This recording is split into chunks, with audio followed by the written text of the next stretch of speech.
2020. Are you ready?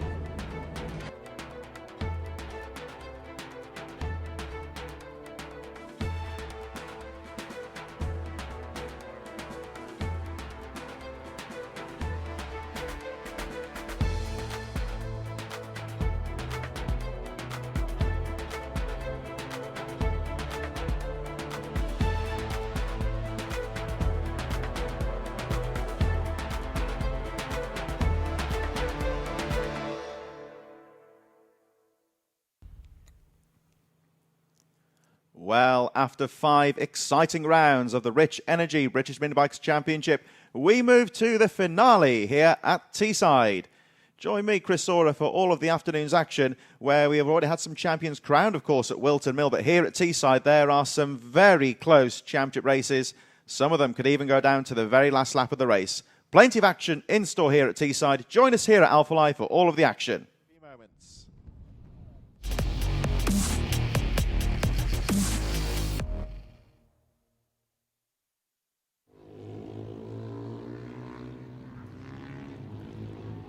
So let's have a look at how the Superminis will line up, and it's Bjorn Esmond on pole with a 1:20.093, Joe Dickinson second, Tom Lewis third from Jack Bednarek, Jordan Pritchard and Lawrence Wardle in 6th place. 7th is Luke Bithell, Michael Thompson 8th, Howard Taylor and Dylan Mellor rounding up the top 10, Joe Quinn 11th, Mark Johnston in 12th position, 13th for Michael Laverty, No Time and Dom Herbertson. So Laverty at the back of the field. Let's see what he can do as he looks to get through the field. Bjorn Esmond, though, setting the pole position this morning.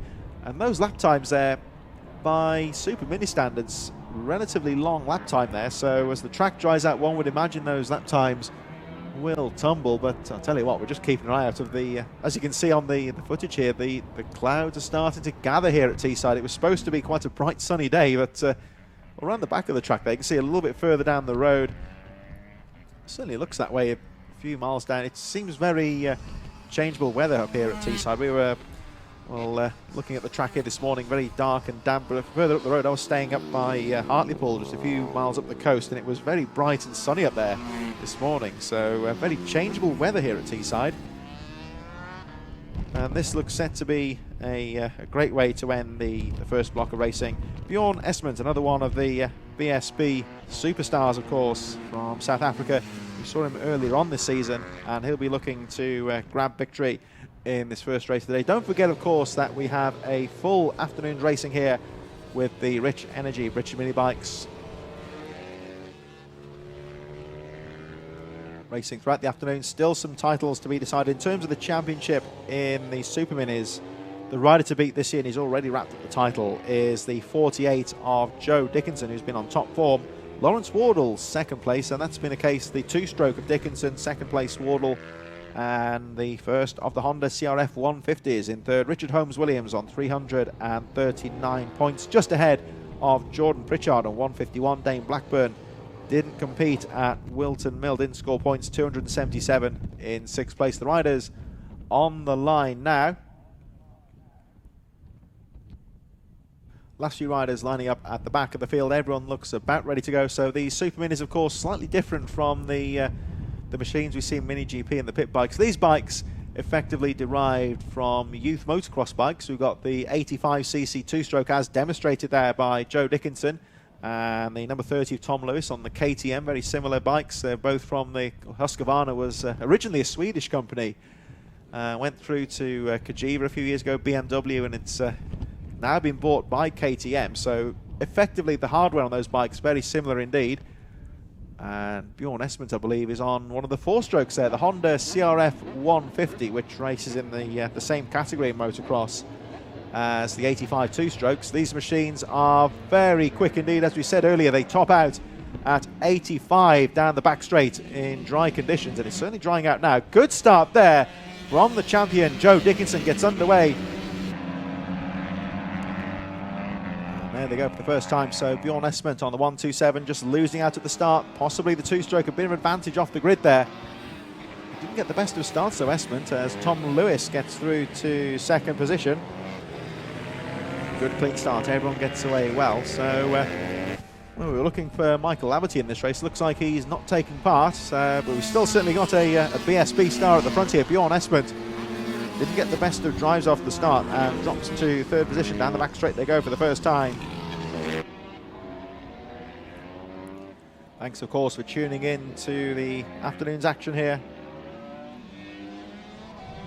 Last race of the first block in association with Brap Bikes. It's the Superminis. Here they come down the back straight. Shout outs, of course, on Alpha Live to Henry Mack and Ruben Bray. Fantastic riding this season. That's from Donna Cleary. And plenty of congratulations for Harley McCabe earlier on. Oh, he's got trouble there. Oh, just running wide slightly. The race goes on, of course, as Joe Dickinson holds on to the lead at the end of the first lap. And we touched a moment ago at the start of this race. It looks like Bjorn Esmond's back into the lead. This is a very close race. Oh no, Dickinson's still there. Esmond's second. Lewis and Bednarek all very close. And as we were touching on a moment ago about the weather conditions, we certainly hope. I think Wayne Barker commented, I hope it doesn't rain because it'll turn into a skating rink, wet tyres or not. It's the factor here as well is that we've had a dry morning and there's a line starting to develop. If it rains now, that track will get very greasy indeed, and like he says there, of course, wet tyres or not, it'll be something of a skating rink as the afternoon goes on. But at the moment, nice dry track, and you can get an idea there just how quickly the riders travel on that back straight in the Superminis. As we said, they can reach speeds up to 85 down that back straight, 85 miles an hour.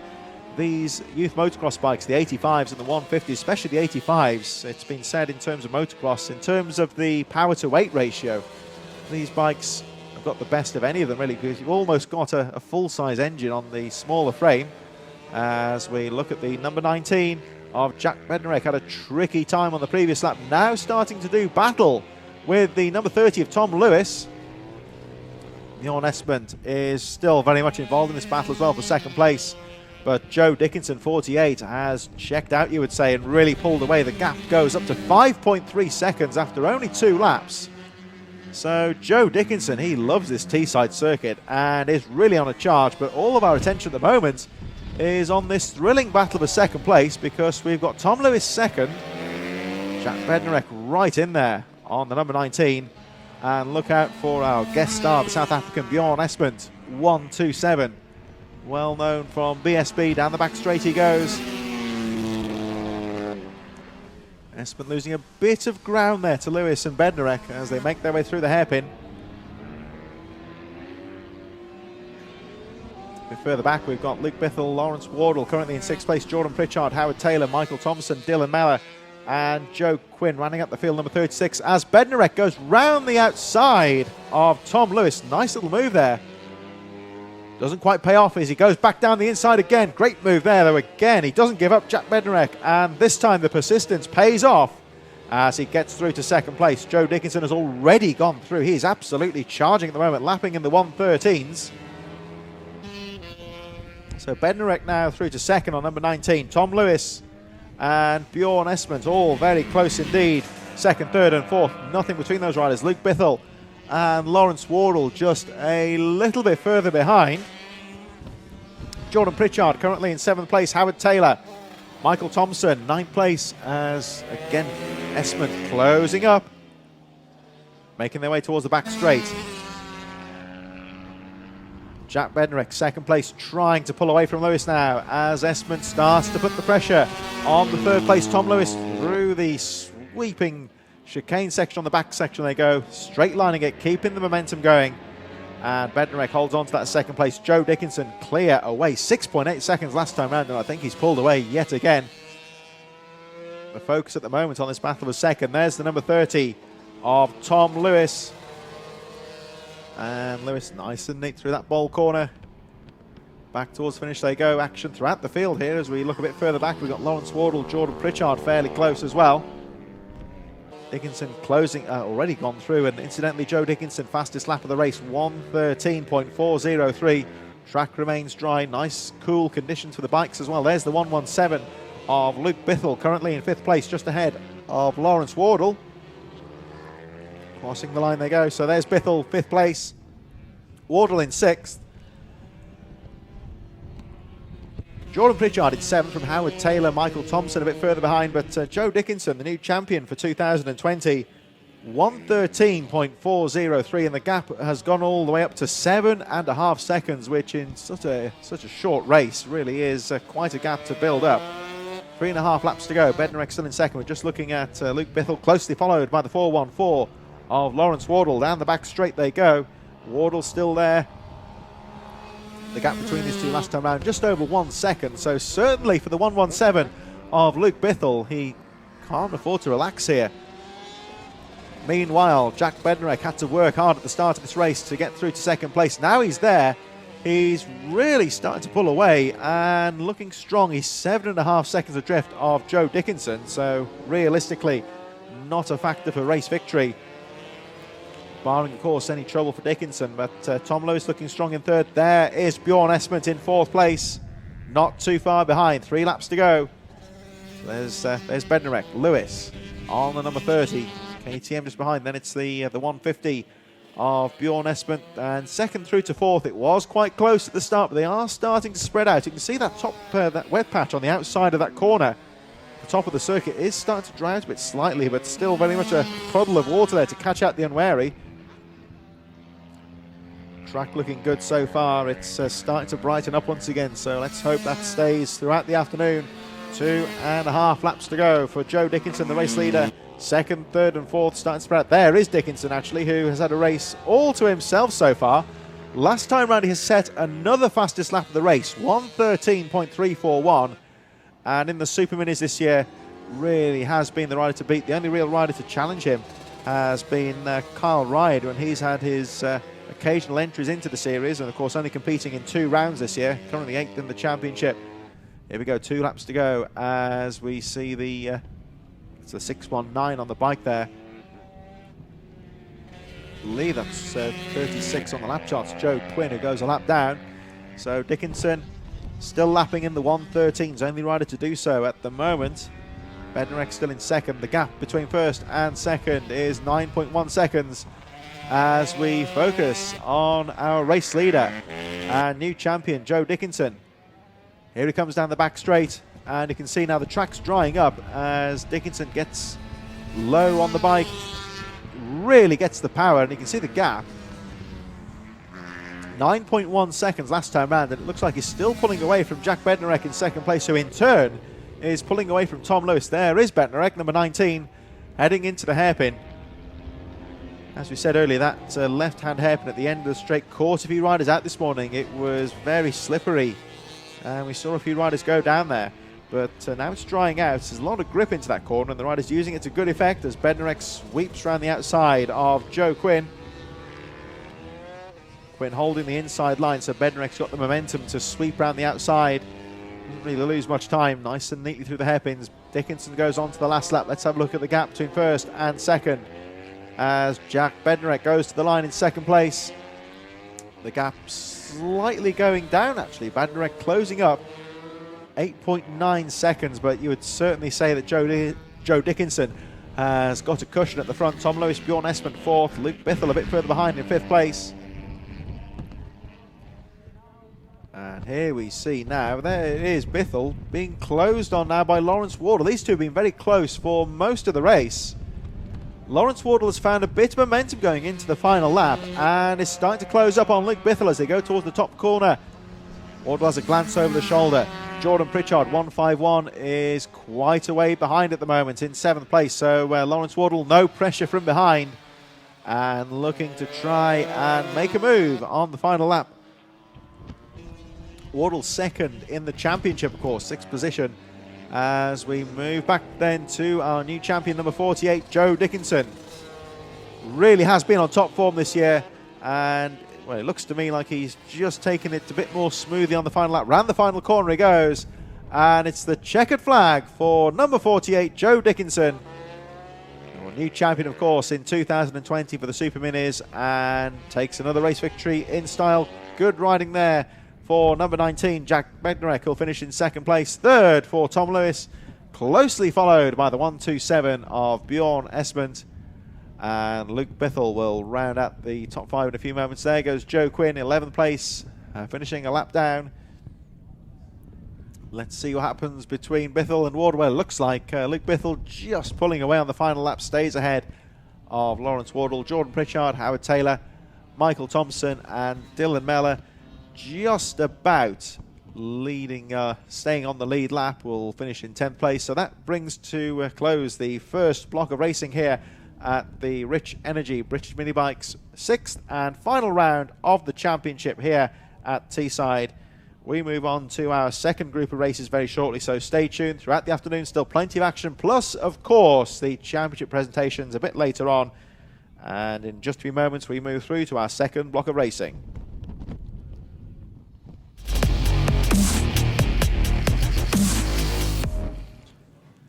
So for the final time in 2020, we take to the grid here at Rich Energy British Mini Bikes, and the Superminis are on the line. We'll have a look in a few moments at how they lined up earlier on. Delighted to be joined here in the commentary booth by Michael Laverty. We'll introduce him properly in a few moments as the grid comes up. So Bjorn Espent, of course, took pole position earlier on today from Joe Dickinson, the new champion.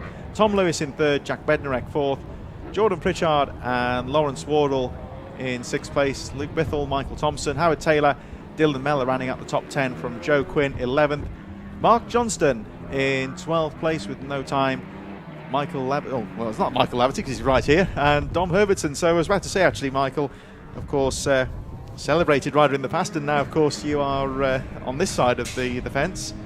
Your name was on there earlier, but we didn't see you out there, so decided to watch instead. Yeah, I didn't ride today. I did do a few laps in practice yesterday. The plan was to possibly race, but had a few technical issues rebuilding my bike last night, so I said I'll just spectate from the sidelines and enjoy the last day of racing here at the British Mini Bike Series. So, Michael, we're going to talk actually once the riders warm up here, but it's been a busy weekend for you behind the scenes here because it's been the Vision Track BMB Academy, which has seen plenty of publicity about. And this is about looking at some of the riders for the future, perhaps. Maybe not necessarily the front-running riders, but people who you think want to kick on and perhaps give a bit more support in 2021. Yeah, exactly. We're looking all the way through the ranks. There's so much talent here in the British Mini Bike Series, through the Bambino class, which you watched earlier, and you've got 8 and 9-year-olds that are really learning their racecraft. So we had a practice day here on Friday, and Chaz Davies come along, Danny Webb, Christian Iden, 3 pro riders to come and just have a look at the riders, offer some advice, and we're looking at doing a few more of those days, inviting all the kids along next year and just providing a little bit of tuition and trying to kind of give them a few pointers and give them some direction towards that next step in their career. So it's it's exciting times. There's a great atmosphere in the paddock and a lot of talent, a lot of different bikes, and great experience here. One thing I've noticed, we mentioned this to Pete Hickman at the start of the year, perhaps you said about it's something you didn't necessarily have when you were growing up yourselves. I've been doing this on and off for a few years, the BMB on the mic, and watching some of these young riders, when you consider how young they are, the racecraft they've got, they're really sensible on the track. They're competitive and they're quick, but they know what they're doing. Yeah, they really are. They're getting such a tuition here in this championship. So watch Joe Dickinson away at the front again. This is an interesting class here, of course, with these motocross-derived bikes. Tom Lewis taking the lead. Now, Michael, this is, as you know, these are very quick machines derived from, like we say, youth motocross. The 85's very potent on those 150s. I think perhaps these slick conditions might suit the 4-stroke a bit better. Yeah, usually that would be the kind of smoother power delivery of that 4-stroke engine should be better in these damper conditions. This morning Bjorn Esterman put it on pole position. You can see him there in 3rd place, just behind that's Joe Dickinson there in 2nd on the 2-stroke KTM. They've got a little bit of a top speed advantage around this circuit. Or look down that long back straight. Well, he's certainly making that good advantage as Tom Lewis takes the lead. Very close on this first lap. So Joe Dickinson, of course, has taken the title. That's in the bag, so the pressure's off to that extent, but he'll certainly want to take another victory. He really checked out in the first race. Brought to you, of course, in association with Brap bikes, but Tom Lewis here on the KTM has made a good start. He guards that inside line, of course. Very different conditions for race number 2.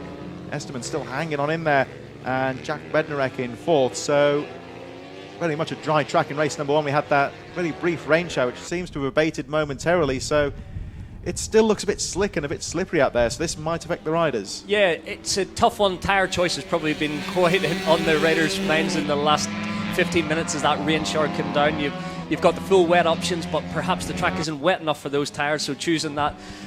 You've got an R option, which is the rain tyre compound, gives you the grip, but it doesn't have all those tread blocks. So looks from Tom Lewis, he looks comfortable there on the first lap on the KTM. He's making it work, and Joe Dickinson just letting him set the pace at the moment, seeing how much grip's out there. It's just tentative in those early laps, but they have had lots of running yesterday in between conditions. We've seen all sorts of weather conditions throughout Friday practice and Saturday as well. Nice little move there further down the field by Lawrence Wardle, second in the championship. Nice sweep around the outside of Pritchard as the race goes on, and like you say, it looks a bit tentative out there. Just it looks to me like he is just sussing out the race leader at the moment. He's looking quick in second place, Dickinson, but he's in no real rush to push for the lead just yet. No, Joe missed practice yesterday. He was racing down at Cadwell Park, so he just arrived this morning. Hasn't as much experience in these conditions this weekend, so he's just sussing out the conditions, letting Tom set the pace, trying to understand where the grip is and where you have to be a little bit careful. But he looks comfortable. That Husqvarna is working really well. It's got a good top speed advantage, but Joe really makes that bike work. And Joe Dickinson, fastest lap of the race, 1:16.428. Tom Lewis still leads the race though as they make their way up to the top corner. So very close indeed on pace. Nothing at all, only a few tenths of a second between the top two riders. Bjorn Esterman in third. Oh, as Dickinson has a little peak on the outside. He's just starting to put the pressure on here, making their way towards the back straight. As you see Dickinson taking that wide sweep. He's setting him up onto this back straight. He had a little look around. Bjorn Esterman's pretty close, only 1.2 seconds back, so Joe looks like he's going to make a move. Oh, that's close into the chicane, isn't it? Very side by side there. We just saw him put the front wheel on the inside there. Almost that's a bit like a psychological thing sometimes. Exactly. But keep the pressure on. Yeah, he's just letting Tom know he's there. So showing him the front wheel, it keeps the pressure on Tom, hoping he'll make a little mistake, possibly run wide and just open the door for Joe to slot it through. But on this lap, it looks like Bjorn Esterman's making that gap. He's definitely cutting that gap down. He's making his way across to the lead too. He certainly is, and another one to look out for is Jack Bednarek in fourth place. Both these riders closing up on the two leaders as they start to slow each other down ever so slightly as Tom Lewis slams the door shut on Joe Dickinson. We'll have a look now as they cross the line what these times are, because it is starting to bunch up a little bit between the top four. So Lewis goes through, Dickinson second, Esterman third.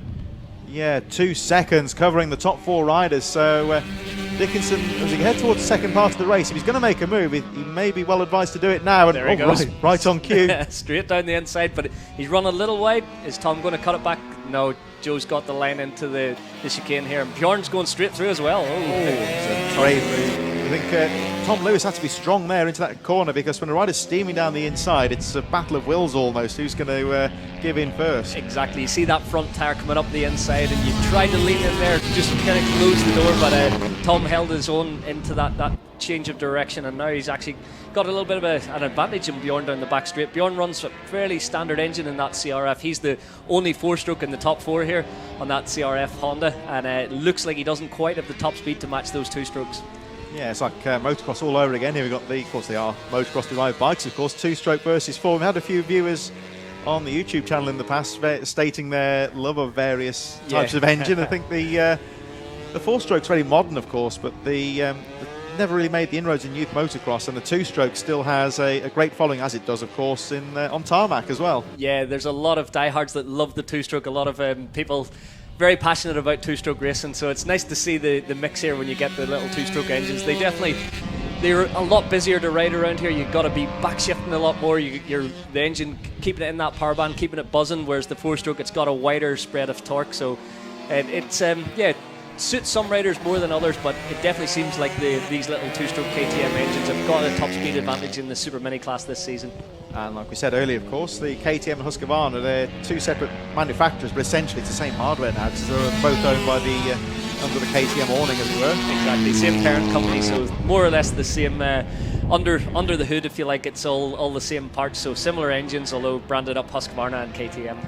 So we're having a look now at Jack Bednarek as he starts to put the pressure on Tom Lewis, who's ran so well in this race. Bednarek up to third, of course, gets past Esterman. Just to run through the rest of the field, Luke Bithell still in fifth place from Lawrence Wardle, Jordan Pritchard seventh, Howard Taylor, Michael Thompson, Dylan Mellor 10th, and Joe Quinn running up the field. And right on cue there is Quinn, who's about to be lapped up, I believe. I think that's a late entry in that race, the number 31. That's Mellor, I think. They're having the battle at the back of the field here. Quinn was cut adrift in the first race, so this is interesting. We've got battles all the way through the field. They're both on the four strokes. Now, this could be a factor for Dickinson if these carry on battling. It looks like Quinn's made the move, though. plenty of action throughout the field here. Yeah, battling all the way down through. It sounded like Quinn was on the limiter down through the S's. It's a fast entry at the end of that long back straight. He doesn't quite have the gear and right, it seems. So here come the leaders closing up on these two back markers, 10th and 11th place. Dickinson starting to pull away. The gap is 2.2 seconds when he crossed the line last time round, but I'll tell you what, the man on the move here. Jack Bednarek's put a hell of a lap in there. He's really put a big gap into Lewis already. Actually right on the button, matching Joe Dickinson for time there, so he does seem to have found a late spurt of speed here. Certainly has disposed of Tom Lewis quite well. He's clear now in second place. We'll have a look at the lap charts here when they come through in a few moments' time, because Tom Lewis still strong in third. Bjorn Esterman keeping the pressure on in fourth, just a little bit further behind. Still Luke Bithell and Lawrence Wardle battling away, but we'll have a look at the lap charts in just a few moments when Dickinson goes through with 2 laps to go. He's just about to cross the line now. So Dickinson goes through. 140, well, he's responded with the fastest lap of the race, actually, 1:14.646. Bednarek also almost matching one time, only a few tenths of a second there. So Dickinson's got enough in the tank for now here, but I think Bednarek's looking strong in second. Yeah, I think the track's dried ever so slightly, so it looks like Jack was a bit more comfortable to push, but Joe's responded on that lap. So both in the 1:14 14-second range, so it looks like Joe's got enough to respond. Oh, there's Tom looked like he missed the gear ever so slightly, and Bjorn almost tagged the back of him. So Bjorn Esterman trying to find a way through. Like you say, almost tripped over themselves in the top corner as Lewis gets on the power on the KTM down the back straight. You can hear that throaty roar of the CRF 150 as Bjorn Esterman keeps up with him down that back straight. These 4 riders really clear of the rest of the field at the moment. Luke Bithell in 5th place, actually 14 seconds adrift of this battle that we're looking at now. So 1 lap to go. Track appears to be drying out as Joe Dickinson looks to wrap this one up. Tom Lewis looking strong. He seems to have settled into rhythm in 3rd place here. Yeah, he looks pretty comfortable now, so he didn't try and respond and follow Jack. He settled into his rhythm, comfortable in that 3rd place, but Bjorn's not going to let him rest with just over a lap left. He's going to keep the pressure on right down to that last turn. And the lap times continue to tumble. There goes Dickinson, 1:14.427, but Jack Bednarek responds with a 1:14.336. There he goes, 2.5 seconds, and Bednarek with a late charge here. So I think time might be against him, but he's certainly not giving up. No, he's pushing hard here in these conditions, but I think it's a little bit too much of a tall order to pull that gap. 2.5 seconds is a long way, especially with a wily campaigner like Joe Dickinson. He can monitor that gap. What was there going on the back straight? I thought the front wheel going there. Was that on purpose? Yeah, I think he was trying to pull a little bit of a wheelie, but he's just got to be careful here, because Jack, if he keeps pushing hard in this last tight section of the racetrack, he could possibly catch Joe napping here. He is charging. Actually, Bednarek in second. You'll see him in the shot. There he goes through the chicane. I wonder if Dickinson knows he's there. He's does seem to have lost a bit of ground to Bednarek. So here we go. The final few. I think, like we say, time might be against Bednarek here, but he's certainly not giving up. Yeah, he's pushing hard here, but yeah, with just 2 corners remaining, really, there's a back marker in Joe's path, but I think he took a look back, seen Jack's there, and he knows he's pretty safe on the run to the flag. So here he goes, Joe Dickinson. It was closer than we thought it might have been, but Dickinson takes the checkered flag. Jack Bednarek with a 1:13.843 on the final lap. Fastest lap of the race, and a bit unlucky not to catch Joe Dickinson at the end.